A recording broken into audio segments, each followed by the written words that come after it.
Good morning FIBC students. Last lecture છે એની અંદર આપણે યુનિટ નંબર 3 છે એનો રિમેનિંગ પાર્ટ એજેક્સ છે એમાંથી ત્રણ ટોપિક છે ને કવર અપ કર્યા હતા. વોટ ઇઝ એજેક્સ, PHP વિથ એજેક્સ અને MySQL વિથ એજેક્સ. હવેના બે જે પોર્શન બાકી રહે છે વોટ ઇઝ jQuery અને jQuery એજેક્સ એન્ડ PHP એ વસ્તુ છે ને ઇમ્પ્લિમેન્ટ કરવા માટે પહેલા આપણે jQuery શું છે ને લર્ન કરવી પડે, એની સિન્ટેક્સ શું છે, એનું સિલેક્ટર એલિમેન્ટ આ બધી વસ્તુ શું છે એને આપણે લર્ન આઉટ કરવું પડે. એટલે એના માટે આપણે સૌથી પહેલા યુનિટ નંબર 5 છે ત્યાંથી આપણે શરૂઆત છે કરશું. એટલે યુનિટ નંબર 5 માં jQuery નો આખો કોન્સેપ્ટ છે આવી જાય છે. એક કોન્સેપ્ટ આખો કમ્પ્લીટ થાય પછી આપણે યુનિટ નંબર 3 નો jQuery વિથ PHP અને jQuery વિથ એજેક્સ એને કમ્પ્લીટ કરશું. એટલે આજે આપણે યુનિટ નંબર 5 જે આપણું લાસ્ટ યુનિટ છે ત્યાંથી શરૂઆત કરીએ છીએ. વોટ ઇઝ jQuery, પછી એની syntax, selector, element, class, ID અને ઇવેન્ટ્સ. આટલી વસ્તુ છે એને આજે આપણે કવર અપ કરવાની ટ્રાય કરશું. So let us start with what is jQuery. A jQuery is a JavaScript library. એટલે JavaScript નો એક નાનો પાર્ટ છે, એક લાઇબ્રેરી છે. jQuery greatly simplifies JavaScript programming. JavaScript નો કોડ છે એ થોડો વધતો તો jQuery એ કોડ છે ને થોડો રિડ્યુસ કરી નાખ્યો છે, ઈઝી કરી નાખ્યો છે. jQuery is easy to learn. જેને JavaScript નો કોન્સેપ્ટ હોય પ્લસ જેને CSS છે એનો કોન્સેપ્ટ હોય અને HTML નો કોન્સેપ્ટ હોય, આ ત્રણના તમારી પાસે જો બેઝિક નોલેજ હોય તો jQuery છે એકદમ ઈઝી છે આપણા માટે લર્ન કરવા માટે. With jQuery you select that is known as a query an HTML element and perform action on them. હવે આપણે જ્યારે લાસ્ટ સેમમાં જાવાસ્ક્રિપ્ટ છે એનો પોર્શન છે ને ડિફાઇન કર્યો તો તેમાં આપણે ઘણી બધી ઇવેન્ટ્સ છે ને લીધી હતી, જેમ કે બ્લર ઇવેન્ટ છે, લોડ ઇવેન્ટ છે, અનલોડ ઇવેન્ટ છે, ક્લિક ઇવેન્ટ છે, on mouse click, on mouse out. એટલે આ બધી વસ્તુ છે ને આપણે શું કહીશું, એક્શન કહેશું. એટલે એના ઉપર તમે ક્લિક કરો કોઈ પણ એલિમેન્ટ ઉપર અને જે વસ્તુ આઉટપુટમાં આવે that is known as an action. એટલે સેમ એ વસ્તુ છે ને આપણે અહીંયા રિપ્રેઝન્ટ કરવાની છે. jQuery was developed by John Resig. બરાબર, જોન રેઝિગે jQuery છે ને ડેવલપ કરી છે. હવે આપણે એની સિન્ટેક્સ છે ત્યાંથી સ્ટાર્ટઅપ કરીએ. The jQuery syntax is tailor made for selecting HTML element and performing some action on element. એટલે જેમ આપણે CSS છે એનું વસ્તુ ચેકઆઉટ કરી હતી કે એની સિન્ટેક્સ કેવી હોય, અહીંયા પણ તમે જોશો તો ઘણી બધી વસ્તુ તમને CSS જેવી બતાવશે. જો આગળ $સાઇન ડિફોલ્ટ છે, પછી સિલેક્ટર છે. સિલેક્ટર એટલે કોઈ પણ HTML એલિમેન્ટ અથવા કોઈ પણ HTML ટેગ પણ તમે કહી શકો. અને ડોટ કરીને એક્શન કે એના ઉપર આપણે શું કરવાનું છે. એટલે સપોઝ આપણે P નામનો ટેગ વાપરીએ છીએ તો અહીંયા સિલેક્ટર તરીકે શું આવશે, P ડોટ એક્શન એટલે શું પરફોર્મ કરવાનું છે. A $sign to define or access jQuery. આગળ $sign ઇન્ડિકેટ કરે છે કે આ jQuery નો કોડ છે. A selector to query or find HTML element. એટલે સિલેક્ટર તરીકે આપણે મોટા ભાગે HTML ના ટેગ્સ છે એને યુઝ કરશું. The jQuery action to be performed on an element. અને કયા એક્શન એટલે કે કઈ વસ્તુ આપણે પરફોર્મ કરવાની છે જ્યારે કોઈ યુઝર છે એ સપોઝ P નામનો ટેગ છે ને સિલેક્ટ કરે તો આપણે શું એક્શન પરફોર્મ કરીને આપવાનું છે એનું રિપ્રેઝન્ટેશન છે એ આપણે ડિફાઇન કરવાનું છે. નીચે એક્ઝામ્પલ્સ છે એનું પણ આપણને રિપ્રેઝન્ટેશન આપ્યું છે. જો this dot hide the current element, p dot hide hides all p element. હવે આવી બધી જ વસ્તુ છે એને આપણે જાવાસ્ક્રિપ્ટ ની અંદર લર્ન આઉટ કરી છે. p છે સિલેક્ટર છે એટલે આપણે CSS માં એને યુટિલાઇઝ કર્યો તો. એવી રીતે અહીંયા p છે એ ટેગ છે અથવા તમે એને સિલેક્ટર કહી શકો અને હાઇડ છે એ આપણું એક્શન છે. એટલે જ્યારે p ટેગ છે એના ઉપર યુઝર ક્લિક કરશે એટલે કે એના કોડ ઉપર ક્લિક કરશે એટલે p વાળી બધી વસ્તુ હાઇડ થઈ જશે. એવી રીતે ડોટ ટેસ્ટ છે. હવે કોઈ પણ સિલેક્ટર ની આગળ ડોટ આવે ધેટ મીન્સ એક ક્લાસ નું રિપ્રેઝન્ટેશન કરે છે. hides all element with class test. અને નેક્સ્ટ છે હેશ. હવે કોઈ પણ એલિમેન્ટ ની આગળ હેશ સાઇન આવે એટલે આપણને ખબર છે કે આઈડી નું રિપ્રેઝન્ટેશન કરે. આ આખો કોન્સેપ્ટ આપણે સીએસએસ છે એની અંદર ડિટેલમાં લર્ન આઉટ કરી ગયા છે. એટલે જેને અત્યાર સુધી આટલામાં કઈ ડાઉટ આવે એ લોકોએ પેલું કામ એ કરવાનું કે સીએસએસ છે ને એક વખત રિવાઇઝ કરી લેવાનું. hides the element with id equals to test. હવે jQuery selector છે એનું રિપ્રેઝન્ટેશન કેવી રીતે થાય? jQuery selector allows you to select and manipulate HTML elements જેને આપણે ટેગ કહીએ છીએ.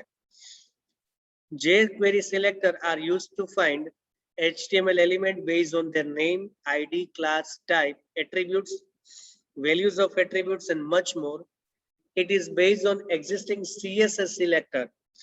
અત્યારે આગળ પણ મેં વાત કરી કે જે લોકોને અહીંયા સુધીમાં કઈ ડાઉટ આવે એ લોકોએ સૌથી પહેલા CSS માં જે આપણે આઈડી સિલેક્ટર ને બધો કોન્સેપ્ટ લર્ન આઉટ કર્યો હતો એને ડિટેલમાં ચેકઆઉટ કરી જાય, જેથી કરીને અહીંયા તમને સમજવાનું એકદમ ઈઝી લાગશે. And in addition it has own custom selector. HTML ના અને CSS ના સિલેક્ટર છે એને તો આપણે લર્ન આઉટ કરવાના છે, પણ પોતાના અલગ પણ એની પાસે અલગ અલગ સિલેક્ટર પણ અવેલેબલ છે. All selector in jQuery starts with a $sign and parenthesis. એટલે jQuery નો કોઈ પણ કોડ એને આપણે ડોલર થી શરૂ કરવાનો છે. હવે સૌથી પહેલા એલિમેન્ટ સિલેક્ટર છે ત્યાંથી આપણે શરૂઆત કરીએ. The jQuery element selector select element based on element name. For example અત્યારે આપણે લીધું છે p element, તો શરૂઆત કેવી રીતે કરવાની? Dollar in the bracket double quotation p. એટલે શું કરશે? p એલિમેન્ટ છે ને સિલેક્ટર તરીકે યુઝ કરશે. When a user clicks on a button, all p element will be hidden. હવે જો નીચે આપણે એક એક્ઝામ્પલ છે એનું રિપ્રેઝન્ટેશન કર્યું છે કે જ્યારે યુઝર p એલિમેન્ટ છે એના ઉપર ક્લિક કરે ત્યારે બધા જ p ટેગ સાથેના ડેટા આપણે લખ્યા છે એ બધા હાઇડ થઈ જાય. હવે આનો એક પ્રોગ્રામ છે ને આપણે ચેકઆઉટ કરીએ જેથી કરીને આપણને એનો વધારે આઈડિયા આવે. હવે જો આપણે જ્યારે jQuery છે ને રિપ્રેઝન્ટ કરતા હોય ત્યારે બે વસ્તુ ડિફાઇન કરવી પડે. આઈધર તમે jQuery છે એની એક્સટર્નલ ફાઇલ છે એને બનાવો અથવા રેડીમેડ લાઇબ્રેરી છે એના ફંક્શન છે ને એને તમે યુટિલાઇઝ કરો. એટલે અત્યારે આપણે ટેમ્પરરી થોડો વખત માટે રેડીમેડ ફંક્શન્સ છે એને યુટિલાઇઝ કરશું. Letter on external JS file છે એને કેવી રીતે બનાવાય અને એને કેવી રીતે યુઝ કરાય એને પણ આપણે શીખશું. પણ પહેલા આપણે એક્ઝામ્પલ જોઈએ કે એલિમેન્ટ સિલેક્ટર છે એનું રિપ્રેઝન્ટેશન છે એ કેવી રીતે થાય. એટલે નોટપેડ છે ને તમે ઓપન કરો. અહીંયા આપણી પાસે એલિમેન્ટ સિલેક્ટર છે એનો એક્ઝામ્પલ છે એ અવેલેબલ છે. ફાઇલમાં જઈને ઓપન ઓપ્શન આપીએ છે. Element selector. હવે જો અહીંયા બધી ફાઇલ છે ને એને આપણે HTML થી બનાવવાની છે. હવે આ ફાઇલની અંદર જે કોડ તમને દેખાય છે આ કોડ આખો છે એના માટેની jQuery ની jQuery ના જે ડેટા છે ને એ આપણે અહીંથી લીધા છે. જો ડાયરેક્ટલી એની ઓનલાઈન લાઇબ્રેરી છે અહીંયાથી આપણે એને યુટિલાઇઝ કર્યા છે. કદાચ કોઈના મનમાં એવો ડાઉટ આવે કે આપણે આ લાઈન ન લખી શું થાય? આ લાઈન નહીં લખો તો jQuery નો પ્રોગ્રામ રન નહીં થાય. એટલે કમ્પલસરી તમારે આ લાઈન છે ને ડિફાઇન કરવાની. હવે આપણે કર્યું છે શું? જો HTML હેડ ની અંદર સ્ક્રિપ્ટ ટેગ આવે એટલે આપણા માઇન્ડમાં તરત જાવાસ્ક્રિપ્ટ ફાયર થાય. પણ ટેક્સ્ટ ઓબ્લિક જાવાસ્ક્રિપ્ટ ને એવું લખવાની બદલે અહીંયા આપણે સોર્સ લખ્યું છે કે આપણે જાવાસ્ક્રિપ્ટ jQuery ની ફાઇલ છે એનો સોર્સ ક્યાંથી લઈ આવવાનો છે. તો એના માટે અહીંયા આપ્યું છે ajax.googleapps.com ajax libs jQuery 3.5.1/jQuery.min.js. એટલે અહીંથી આપણે jQuery છે એનો સોર્સ લઈ આવ્યા છીએ. હવે કર્યું છે શું? આપણે જો એક p નામનો સિલેક્ટર છે ને ડિફાઇન કર્યો છે. હવે એ સિલેક્ટર છે શું કરશે? જો આપણે નીચે પહેલા છે ને HTML ફાઇલમાં ચેકઆઉટ કરી લે કે આપણે શું બનાવ્યું છે. આપણે આટલી વસ્તુ HTML છે એની અંદર બનાવી છે. h2 કરીને એક ટેગ બનાવ્યો છે, બે p ટેગ બનાવ્યા છે અને એક બટન બનાવ્યું છે. જો બટન માટે આપણે ફોર્મ લેતા હતા, ફોર્મ ની અંદર input type equals to button, input type equals to submit, name equals to so and so, value equals to so and so એવું લખતા હતા. એની બદલે અહીંયા ફોર્મ બોમ કાંઈ નહીં, બોડીની અંદર સીધું તમે બટન ટેગ છે એનો યુઝ કરીને બટન છે ને ક્રિએટ કરી શકો. અને બટનની વેલ્યુ આપણે રાખી છે click me to hide paragraphs. Paragraph એટલે શું? પી ટેગ સાથે આપણે જે વસ્તુ લખી છે એને આપણે હાઇડ કરવાની છે. હવે એનું રિપ્રેઝન્ટેશન કેવી રીતે ખબર પડે? તો અહીંયા આપણે એનો કોડ લખ્યો છે, જો $p.hide. પણ એ ક્યારે થાય? જ્યારે યુઝર કોઈ બટન છે એના ઉપર ક્લિક કરે ને ત્યારે. એટલે ક્લિક ઇવેન્ટ છે એને આગળ આપણે ભણવાની છે, એ અત્યારે અહીંયા રિવાઇઝ પહેલા કરી લઈએ. જો યુઝર બટનની ક્લિક ઇવેન્ટ છે ને ડિફાઇન કરે, જેવી ક્લિક ઇવેન્ટ છે એ ફાયર થાય એટલે શું કરવાનું? p.hide. બરાબર? એટલે p ટેગ સાથે તમે જેટલી વસ્તુ બનાવી છે એ સ્ટેપ બાય સ્ટેપ હાઇડ થઈ જશે. અત્યારે આપણી પાસે બે જ વસ્તુ p ટેગ સાથે બનાવેલી છે, એટલે જેવું તમે બટન ઉપર ક્લિક કરશો એટલે આ બંને line, this is A paragraph, this is another paragraph, આ બંને લાઈન છે હાઇડ થઈ જશે. હવે આપણે આનો પ્રેક્ટિકલ રિપ્રેઝન્ટેશન છે એને કરીએ. આપણે હિસ્ટ્રીમાં જઈને ડેટા આપણી પાસે અવેલેબલ જ છે.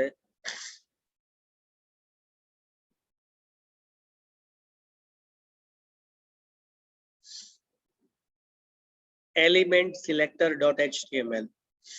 હવે જ્યારે તમે આ બટન છે એના ઉપર ક્લિક કરશો એટલે ધીસ ઇઝ એ પેરેગ્રાફ અને ધીસ ઇઝ અનધર પેરેગ્રાફ, આ બંને વસ્તુ છે એ હાઇડ થઈ જશે. Let us click on A button, right?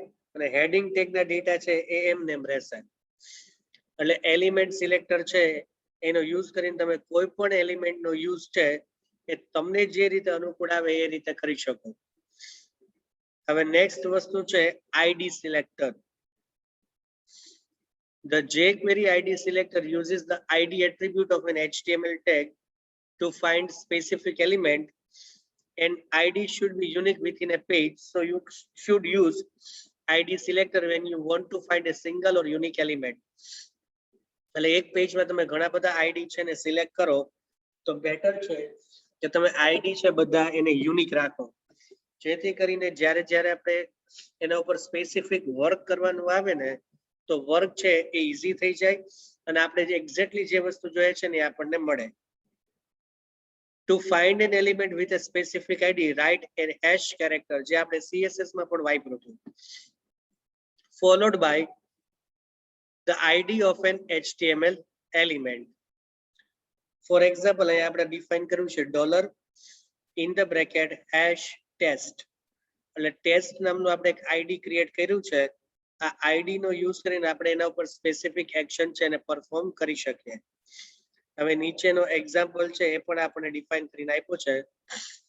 When a user clicks on a button, the element with ID test will be hidden. હવે ઉપર જે આપણે હમણાં એક્ઝામ્પલ ચેકઆઉટ કર્યો સેમ એ જ એક્ઝામ્પલ છે, એનું રિપ્રેઝન્ટેશન છે એ અહીંયા આપેલું છે. અહીંયા આપણે શું કરવું છે? ID selector.html ફાઇલ છે ને ઓપન કરવાની છે. ફેર એટલો છે ત્યાં આપણે ખાલી p ટેગ લખતા હતા, અહીંયા ફેર એટલો છે કે આપણે આગળ હેશ કરવાનું છે. અને બીજો ડિફરન્સ ક્યાં આવશે? અહીંયા આપણને આઈડિયા છે કે જ્યારે HTML છે એની અંદર આપણે CSS નો કોડ રન કરીએ તો PID ઇક્વલ્સ ટુ કરીને આપણે એની વેલ્યુ છે ને ડિફાઇન કરવાની આવે. એટલે ઉપર આપણે શું કર્યું છે? Dollar hash test.hide. નીચે આપણે શું કર્યું છે? આઈડી છે ને કોલ અપ કરવા માટે PID ઇક્વલ્સ ટુ ટેસ્ટ લખ્યું છે. હવે આગળના પ્રોગ્રામમાં આમાં ડિફરન્સ ક્યાં આવશે? તો H2 છે એ એમનેમ રહેશે, આ p ટેગ છે ને એ પણ એમનેમ રહેશે. માત્ર ને માત્ર આ એક જ લાઈન છે એ હાઇડ થશે કારણ કે અહીંયા આપણે આઈડી સિલેક્ટર છે એનો યુઝ કર્યો છે. બાકી બે લાઈન ઉપરની this is heading, this is paragraph એ એમનેમ રહેશે. ધીસ ઇઝ અનધર પેરેગ્રાફ છે કે જ્યાં તમે આઈડી ની વેલ્યુ યુટિલાઇઝ કરી છે એ એક જ વસ્તુ છે એ હાઇડ થશે. બાકી બધી વસ્તુ છે એ તમને રિપ્રેઝન્ટેશન થશે. આગળના પ્રોગ્રામની જેમ જ અહીં આપણે બટન બનાવવા માટે ખાલી બટન છે એને યુટિલાઇઝ કર્યું છે. એટલે હવે આપણે આ પ્રોગ્રામ છે એને યુટિલાઇઝ કરીએ એટલે કે રન કરીએ અને ચેકઆઉટ કરીએ શું આઉટપુટ આપે છે. એલિમેન્ટ સિલેક્ટર ની બદલે આપણે અહીંયા આઈડી સિલેક્ટર છે એને રન કરીએ છીએ. હવે અહીંયા ક્લિક મી ઉપર જ્યારે આપણે ક્લિક કરશું ત્યારે ઉપરની બે લાઈન છે એ આપણને એમનેમ બતાવશે, થર્ડ લાઈન છે એ હાઇડ થઈ જશે. કારણ કે ત્યાં આપણે આઈડી સિલેક્ટર છે એને યુટિલાઇઝ કર્યું છે. તમને ઘણી બધી વસ્તુ સીએસએસ જેવી જ દેખાશે, બરાબર. સીએસએસ છે ને તમે રિવાઇઝ કરશો તો આ વસ્તુને સમજવી તમારા માટે એકદમ ઈઝી છે, એ થઈ જશે. હવે આપણે ક્લાસ સિલેક્ટર છે એ બાજુ જઈએ. હવે જેમ આઈડી માં આપણે હેશ છે એનો યુઝ કર્યો તો, એમ ક્લાસ છે એને ક્રિએટ કરવા માટે આપણે ડોટ ઓપરેટર છે એને યુટિલાઇઝ કરતા હતા. સીએસએસ માં જેટલી વસ્તુ આપણે લર્ન આઉટ કરી છે ને એ બધાનું તમને અહીંયા રિવિઝન અને રિફ્લેક્શન થશે. એટલે હજી તમને કહી દઉં અહીંયા ક્યાંય ડાઉટ હોય તો બેટર છે કે એક વખત તમે સીએસએસ છે ને રિફર કરી લેજો. The jQuery class selector finds element with a specific class. To find element with a specific class, write a period character that is known as a dot operator followed by the name of a class. એટલે અહીંયા આપણે શું બનાવ્યું છે? dot test. When a user clicks on a button, the element with class test will be hidden. Again, program same to same. ખાલી જે આપણે hash sign કરી હતી ત્યાં આપણે ડોટ કર્યો છે. હવે પ્રોગ્રામના કોડમાં બે જ લીટી છે, એમાં ચેન્જીસ થશે. Class selector .html. અગેન જો અહીંયા ફેરફાર આવશે. પહેલો ડોટ ટેસ્ટ, બરાબર. બનાવવા માટે આપણે ડોટ ટેસ્ટ છે એને યુઝ કરશું અને એને યુટિલાઇઝ કરવા માટે શું કરશું? h2 equals to class h2 class equals to test. જ્યાં જ્યાં તમે ક્લાસ એટ્રીબ્યુટ છે ને યુટિલાઇઝ કરશો એવી બધી વસ્તુ છે એ હિડન થઈ જશે. એટલે અહીંયા આપણે શું યુઝ કર્યું છે? જો h2 class equals to test, નીચે પણ p class equals to test. એટલે આનો મીનિંગ શું થયો કે ઉપરની બે લાઈન છે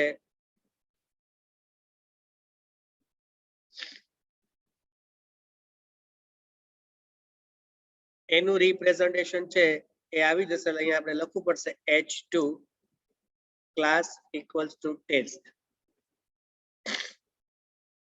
અને ટેસ્ટ છે ને આપણે કોટેશન માર્ક છે એની અંદર ડિફાઇન કરવાનું છે. આને તમે સેવ કરો એટલે બે લાઈન છે, ઉપરની બે લાઈન એ રહેશે. This is another paragraph will not be hidden. આ બીજો પેરેગ્રાફ છે કે જે હાઇડ થવાનો નથી. અને ઉપરના બે પેરેગ્રાફ એવા છે કે બે લાઈન એવી છે કે હાઇડ થવાની છે. This is heading and it will be hidden when you click button.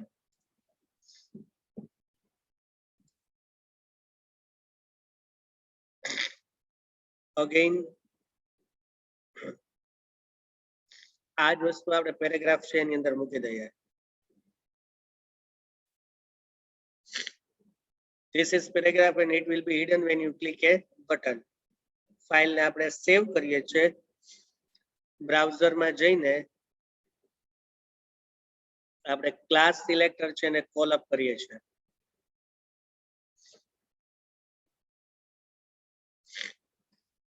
This is a heading and it will be hidden when you click a button. અને નીચે જો this is a paragraph and it will be hidden when you click a button. This is another paragraph will not be hidden. Third line છે એમને રહેવાની છે, બાકીની બે line hide થઈ જવાની છે. બટન ઉપર ક્લિક કરો એટલે એનું રિફ્લેક્શન તમને બતાવશે.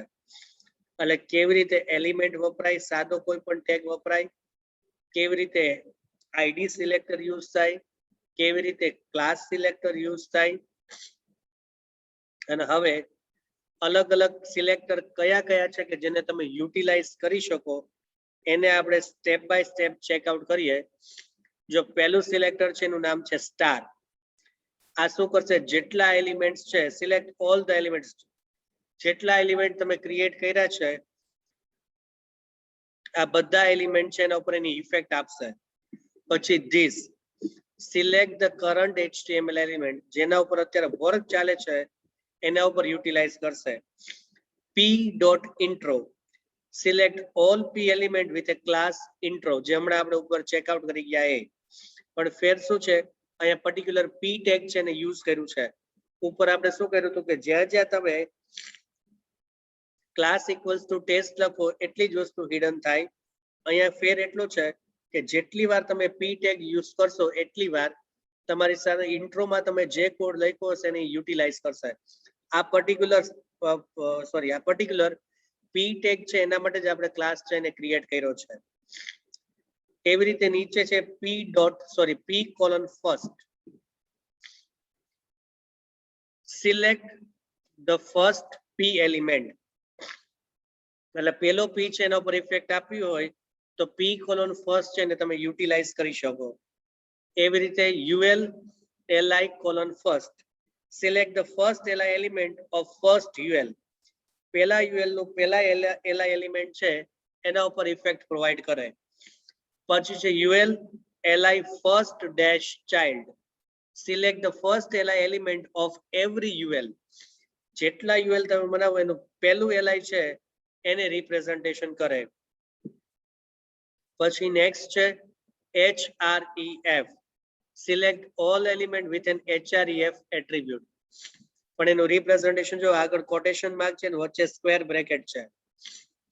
પછી $A target equals to so and so, select a element with a target attribute value equal to blank, એટલે ટાર્ગેટમાં તમે જે વસ્તુ આપો એને રિપ્રેઝન્ટેશન કરો પણ એ ટેગ સાથે. એનું opposite a target not equals to $blank, એ તમે જે ટાર્ગેટની વેલ્યુ આપો એના સિવાયના જેટલા ટાર્ગેટ છે એને રિપ્રેઝન્ટ કરે. પછી colon button, select all button element and input element of type button, input type equals to આપણે બટન લખીએ અને બટન ટેગ તમે યુઝ કરો છો એ બધા બટન ઉપર એ ઇફેક્ટ છે પ્રોવાઈડ કરે. પછી છે tr.event, tr એટલે table row, select all even tr element, even એટલે કયા 2 4 6 8 10, અને tr.odd, select all odd tr elements, એટલે ટેબલ ટેગ છે તમે યુઝ કર્યો છે એમાં જેટલી ઓડ લાઈન છે 1 3 5 7 એના ઉપર ઇફેક્ટ આપે. ઇવન છે 2 4 6 8 10 છે એના ઉપર ઇફેક્ટ છે પ્રોવાઈડ કરશે. Now function in a separate file. If your website contains a lot of pages and you want your jQuery function to be easy to maintain,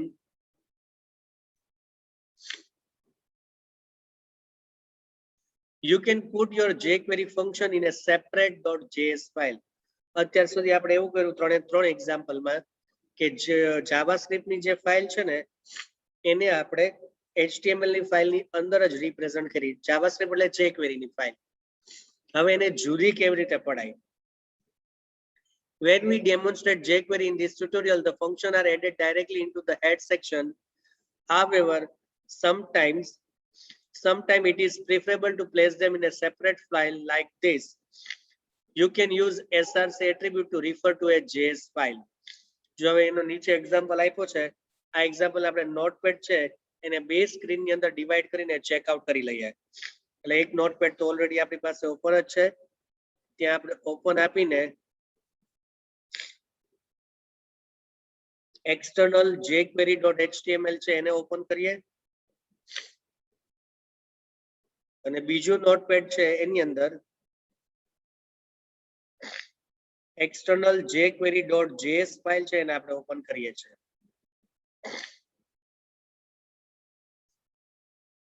હવે બંનેનો કોડ છે એ તમને સ્ક્રીન ઉપર દેખાય છે.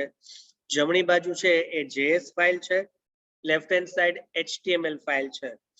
હવે HTML ફાઇલમાં આપણે simple input type equals to button, value equals to result on click display method છે એને આપણે કોલ અપ કરી છે. ફોર્મ ને ત્યાં આપણે પૂરું કરીએ છીએ. પછી બોડી છે એની અંદર આપણે સ્ક્રિપ્ટ ટેગ ને યુટિલાઇઝ કર્યું છે. આપણે જાવાસ્ક્રિપ્ટમાં પણ વાત કરેલી કે સ્ક્રિપ્ટ ટેગ છે ને તમે હેડ અને બોડી બે સેક્શનમાં વાપરી શકો. પ્રિફરેબલ એવું છે કે તમે એને હેડ સેક્શનમાં યુટિલાઇઝ કરો, પણ આવી કોઈ નેસેસિટી આવે ત્યારે તમે એને બોડી સેક્શન છે એની અંદર પણ વાપરી શકો. એટલે અત્યારે આપણે બોડીમાં સ્ક્રિપ્ટ ટેગ છે ને યુટિલાઇઝ કર્યું છે. script src equals to external jQuery.js. એટલે જ્યારે યુઝર બટન ઉપર ક્લિક કરશે એટલે ડિસ્પ્લે નામની મેથડ કોલ થશે, પણ એ મેથડ ક્યાંથી કોલ થશે? એક્સટર્નલ jQuery.js ફાઇલ માંથી. હવે એક્સટર્નલ jQuery.js ફાઇલ છે એનો કોડ 3 જ લાઈનનો છે, function display, alert, hello world. હવે આ કેવું થયું? આપણે સિમ્પલ કોઈ બે વેલ્યુ યુઝર પાસે ગેટ કરાવો અને પછી એનો સમ કરાવો, સેમ એ જ વસ્તુનું રિપ્રેઝન્ટેશન છે. પણ સહેલું કેટલું છે કે તમારે કાંઈ પણ મેનેજ કરવું હોય jQuery ની ફાઇલમાં તો તમે ઈઝી રીતે મેનેજ કરી શકો. એટલે યુઝર જ્યારે બટન ઉપર ક્લિક કરશે એટલે આવું એલર્ટ મેસેજ છે આવશે. એલર્ટ ને આપણે જાવાસ્ક્રિપ્ટ છે એની અંદર લર્ન આઉટ કર્યું છે, એક એલર્ટ બોક્સ છે એનું રિપ્રેઝન્ટેશન કરીને આપણને સ્ક્રીન ઉપર બતાવશે. એટલે એક સિમ્પલ HTML ફાઇલ, આ બાજુ જાવાસ્ક્રિપ્ટ ની ફાઇલ, jQuery ની ફાઇલ. પણ એ ફાઇલ છે ને બોલાવવા માટે તમારે જે કન્ટેન્ટ યુઝ કરવાનો છે ને એ આ છે, script src equals to external jQuery.js. in short, jQuery નું ફાઇલ નું જે નામ છે એ તમારે આપવાનું, extension.js આપવાનું. અને ત્યાં પણ તમે અહીંયા જે ફાઇલ બનાવો એ ફાઇલમાં બીજો કોઈ પણ કોડ નથી લખવાનો, એકચ્યુઅલી જે ઇમ્પ્લિમેન્ટ કરવાનું છે એ જ લખવાનું અને ફાઇલને .js થી સેવ કરવાની. એટલે હવે આપણે એક્સટર્નલ jQuery.html છે એને રન આઉટ કરીએ છીએ.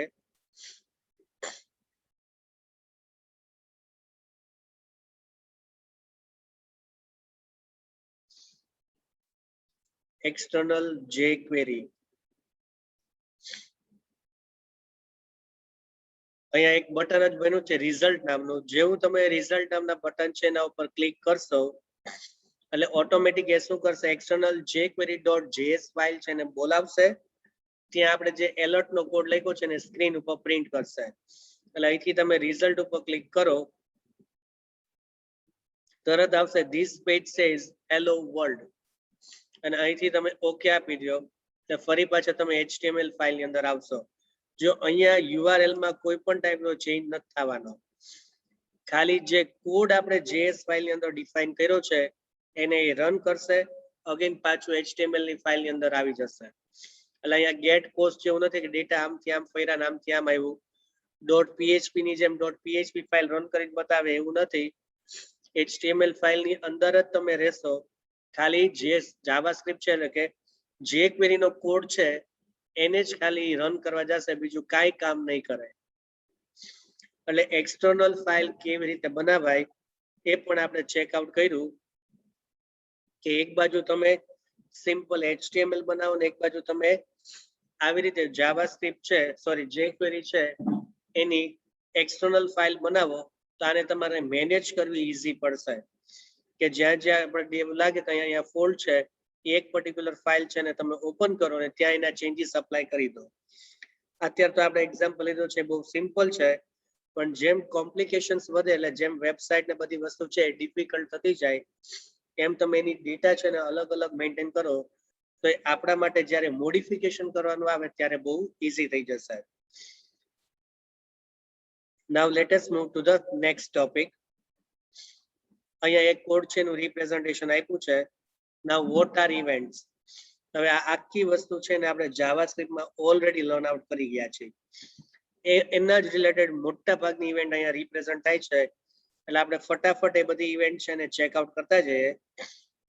All the different visitor action that a web page can respond to are called events. એટલે યુઝર કાંઈ પણ ક્લિક કરે અને કાંઈ પણ વસ્તુ ડિફાઇન થાય that is known as an event. હું ચેકબોક્સ છે એના ઉપર ક્લિક કરું બરાબર અને એની વેલ્યુ સ્ટોર થાય that is known as an event. આપણે ઘણી બધી ઇવેન્ટ છે ને ડિફાઇન કરી હતી. An event represents the precise moment when something happens. For example, moving a mouse over an element. કોઈ ઇમેજ ઉપર તમે માઉસ ને લઈ જાઓ ને ઇમેજ મોટી થાય. Selecting a radio button. Clicking on an element. અત્યારે આપણે રેડિયો બટન જે ક્રિએટ કર્યા હતા એના ઉપર ક્લિક કરો છો તો એને પણ શું કહેવાય છે? ઇવેન્ટ જ કહેવાય છે. The term fires or fired is often used with event. Example, the key press event is fired. The moment you press a key, એટલે કીબોર્ડ ઉપર તમે કોઈ પણ કી પ્રેસ કરો એટલે કી પ્રેસ ઇવેન્ટ છે ને ફાયર થાય. હવે જે ક્વેરીની સિન્ટેક્સ છે ઇવેન્ટ માટે કેવી રીતે છે ને કેવી રીતે એને યુટિલાઇઝ કરે છે અને આપણે ચેકઆઉટ કરીએ. In jQuery, most DOM, that is known as a document object model, events have an equivalent jQuery method. To assign a click event to all paragraph on a page, you can use p.click. $sign તો by default છે એટલે jQuery નું representation કરે. p છે એ આપણું selector છે અને dot કરીને આપણે ક્લિક કર્યું છે. અત્યાર સુધી આપણે હાઇડ જ વાપરતા હતા. હવે નવી ઇવેન્ટ છે ને આપણે યુટિલાઇઝ કરી છે, that is known as a click. એટલે યુઝરે જેટલી વાર p ટેગ છે ને HTML ફાઇલમાં યુટિલાઇઝ કર્યું હશે એટલી વખત એ લાઈનમાં એ જે ક્લિક કરશે તો જે ઇફેક્ટ પ્રોડ્યુસ થવાની હશે એ ઇફેક્ટ પ્રોડ્યુસ થશે. The next step is to define what should happen when the event fires. You must pass a function to an event. બરાબર, જો અહીંયા આપ્યું છે $p.click function and action goes here. એટલે user છે એ ક્લિક ઇવેન્ટ ઉપર click કરે તો શું થાય. હવે આ જ વસ્તુને રિપ્રેઝન્ટેશન કરવા માટે આપણે નોટપેડ છે એને ઓપન કરીએ અને ત્યાં આપણે ક્લિક ઇવેન્ટનો પ્રોગ્રામ છે એને ચેકઆઉટ કરીએ. click.html. again હવે અહીંયા આપણે શું કર્યું છે, jQuery ની લાઇબ્રેરી છે ને ડાયરેક્ટલી યુટિલાઇઝ કરી છે. દરેક વખતે આપણે એક્સટર્નલ jQuery ની ફાઇલ બનાવીએ તો થોડી આપણા માટે ટિપિકલ થાય, એટલે બેટર છે કે આપણે લાઇબ્રેરી છે એને જ ડાયરેક્ટલી યુટિલાઇઝ કરીએ. HTML head script src external હોય તો એનું નામ લખવાનું. અત્યારે આપણે ડાયરેક્ટલી લાઇબ્રેરીને યુટિલાઇઝ કરીએ છીએ એટલે આપણે એનો પાથ છે એ આપ્યો છે. પછી નવો સ્ક્રિપ્ટ ટેગ છે એ શરૂ થાય છે. યુઝર જ્યારે p.click ઉપર ડિફાઇન કરે ત્યારે શું થાય, this.hide. હવે નીચે જો આપણે શું કર્યું છે, 3 p એલિમેન્ટ્સ છે એને ક્રિએટ કર્યા છે. જેટલી વાર તમે આ 3 ઉપર એક વાર ક્લિક કરશો એટલે શું થશે, this.hide. એટલે શું થાય, જો આના ઉપર હું પહેલી વખત ક્લિક કરીશ એટલે આ હાઇડ થઈ જશે. નેક્સ્ટ ટાઈમ હું આના ઉપર ક્લિક કરીશ એટલે એ હાઇડ થશે. આપણે એવું કરીએ કે h2 બનાવીએ. This will not hide. /h2 આપી દો. ઉપરના 3 આપણે p એલિમેન્ટ છે એટલે કે p સિલેક્ટર છે એની સાથે યુટિલાઇઝ કર્યા છે. એટલે જેટલી વાર તમે એના ઉપર ક્લિક કરશો, આમ એક વાર ક્લિક કરશો એટલે બતાવવાનું જ નથી, હાઇડ જ થઈ જવાનું છે. પણ h2 વાળી લાઈન છે એના ઉપર તમે ક્લિક કરશો તો એ હાઇડ નહીં થાય. જો આપણે ક્લિક ઇવેન્ટ લઈએ છીએ, ઘણી વાર એવું થાય ક્લિક ઇવેન્ટ બટન ઉપર જ થાય એવું જરૂરી નથી. ક્લિક ઇવેન્ટ છે